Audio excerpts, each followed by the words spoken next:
Morning, Botai. Erev Shabbat Shalom, and Tizkul Shem Rabot Na'imot V'Tovot. Just a few important halachot for Erev Sukkot, especially today. Like I do every year, Erev Sukkot, I try to speak about the way to tie the Lulav according to Minhag HaSfaradim Ve'edot HaMizrach. So first of all, what you do is you prepare the three minim, one Lulav, three Hadassim Meshulashim, and two Aravot.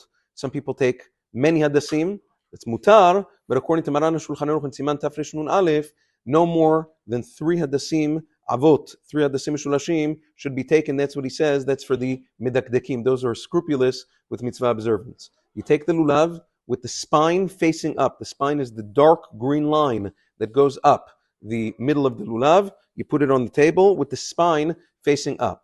Then what you do is you measure the hadassim and the aravot. Usually the way they're marketed is that the aravot will be significantly higher than the hadassim. Therefore, you have to snip the aravot a little bit from the bottom so that the hadassim will be a little bit higher than them. The Kaf HaChaim quotes the Ari HaKadosh and Sha'ar HaKavanot that says that if a person's aravot are higher than his hadassim, he is bisakana. It's not a good thing. So a person should snip the aravot from the bottom for the hadassim to stick out, even a drop over the hadassim, over the aravot. You take the two aravot and you put one aravah on each side, one to the right of the spine and one to the left. Then you take the three hadassim. You put one hadas on top of the right arava, one hadas on top of the left arava, and one hadas along the middle, along the spine itself. In order to make it beautiful, you should try to make sure that all of the bottoms are equal. The bottom of the lulav, the bottoms of the hadassim, and the aravot are all equal. Then, once everything's in position, you begin tying. Now, what do you do? How do you tie? According to Minhag HaSfaradim, we don't use rings. Maran HaShulchan Aruch says in Siman Tafresh Nun Aleph that you take lulav strands. You can take a leaf from the lulav itself, split it up into strands. They're very pliable. Put it up into strands, stick it under, and make a double knot. You go around once, and then twice. You make a tight double knot, snip the edges, make a few of those. It doesn't matter how many. Even one, a person is yotzei the mitzvah of tying the lulav, but some people do more. However many you like is permissible, and once you've done that, you are yotzei the mitzvah. You also have to be careful that the hadassim and the aravot end low enough on the lulav that at least one tefach, or about 3 inches, of the spine sticks out above the hadassim v'aravot. Like we said, if you start the hadassim v'aravot from the bottom of the lulav, if everything's equal on the bottom, you'll have plenty of that. Some people start higher up, and they don't have a tefach, they don't have 3 inches left of the shidra, of the spine, sticking up over the hadassim v'aravot. Those people are not yotzei the mitzvah. They're not yotzei. The Chachamim said there has to be a tefach.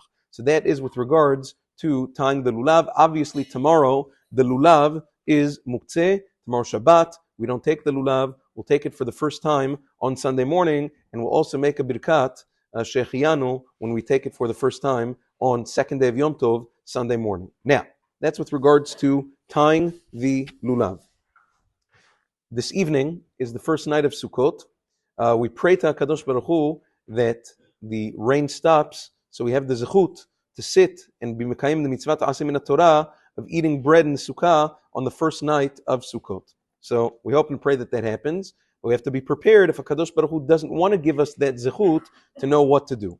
According to Minhag HaSfaradim, the Rambam, Rashba, Maran HaShulchan Aruch, there's no difference between the first night and any other night of Sukkot. The halacha is that if it's raining that hard, as it is right now outside, that the food would get messed up as a result of the rain, that's called mitzta'ir. That's called a person is uncomfortable in the sukkah, and a person is patur mi sukkah. Person is exempt from the mitzvah of sukkah even on the first night. Not only that, Maran Zichron Bracha and Chazon Ovadia quotes the Moruk Tzi'ah, a Gaon Yabetz, who says that according to these shitot, which the halacha follows, you should not be waiting for the rain to clear up. If it's raining when you come home from shul and you're ready to make kiddush and start the seudah, you start. It's not kavod yom tov to wait and wait. There are certain poskim who say that. We do not hold like that. You start the seudah at home and you go. If after the seudah you see that it clears up and now it's your person's able to sit in the sukkah comfortably, then he can go out. He can do netilat yadayim again and eat a kazait of bread in the sukkah and make lishev basukkah to be yotzei the mitzvah. But again, you should not be waiting tonight if it happens to be raining so hard like it is now. That's with regards to that. So everybody should, we already, unfortunately, not unfortunately, the Chachamim said we don't have the mitzvah deoraita of Lulav on the first day of Sukkot this year. So at least we should be able to have the mitzvah of Sukkah. If a person really prays from the depths of his heart, all of the forecasts and meteorologists, all of them are batelim vutal. HaKadosh Baruch Hu controls the world and the weather. So you need to pray very hard, huh? Yeah. The meteorologists don't control anything. HaKadosh Baruch Hu is greater than all of them put together. So just pray that we have the mitzvah, and Be'ezrat Hashem we will. I want to wish you all a Shabbat Shalom, and tizku l'shanim rabot na'imot v'tovot. Chag Sameach to all.